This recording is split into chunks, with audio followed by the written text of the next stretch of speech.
ఓం తత్సత్. దీని అర్థం ఏంటంటే హరి ఓం, హరి ఓం తత్సత్. సర్వం బ్రహ్మమయం. ఓంకారంలో అమ్మా నాన్న ఉన్నారు. హరి ఓం శివకేశవ త్రిమూర్త్యాత్మ స్వరూపులు సర్వం బ్రహ్మమయం. హరి ఓం తత్సత్.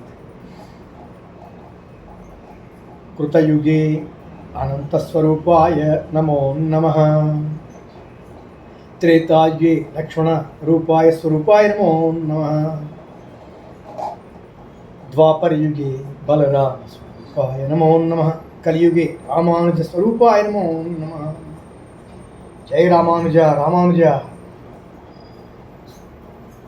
పామైన అనంతుడైనటువంటి పామే కృతయుగం. త్రేతాయుగం లక్ష్మణుడిగా, ద్వాపరయుగంలో బలరాముడిగా అంటే కృష్ణుల వారికి అన్నయ్యగా, కలియుగంలో రామానుజుల వారిగా, రామానుజాచార్యుల వారిగా ఈ అనంత విశ్వాన్ని రక్షిస్తున్నాడు ఆయన. సర్వం శ్రీమన్నారాయణుడే శివకేశవ త్రిమూర్త్యాస్పత్రి. జై శ్రీమన్నారాయణ. రామానుజ జై జై రామానుజ. జై జై రామానుజ. ఆదిశంకరాచార్య నమో నమః.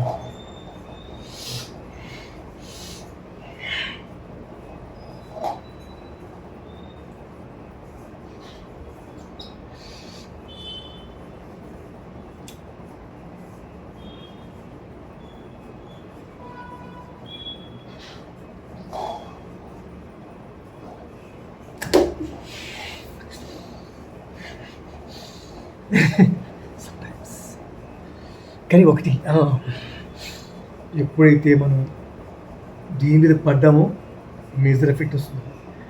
ఒకసారి విరిగితే చేయలేం 100%, ఇంజురీ చేయలేం మేజర్గా అయితే. టెక్నిక్ ఏంటంటే ఎప్పుడైతే వీక్నెస్ వస్తుంది, స్లిప్ అవుతుంటుంది కొంచెం, అది అవుతుంది తెలియదు, దీన్ని వదిలేసి బాడీని, నా వెయిట్ అంతా బాడీ పెట్టి పడిపోతుంది. ఓకే, అందరికీ తెలిసేది. బట్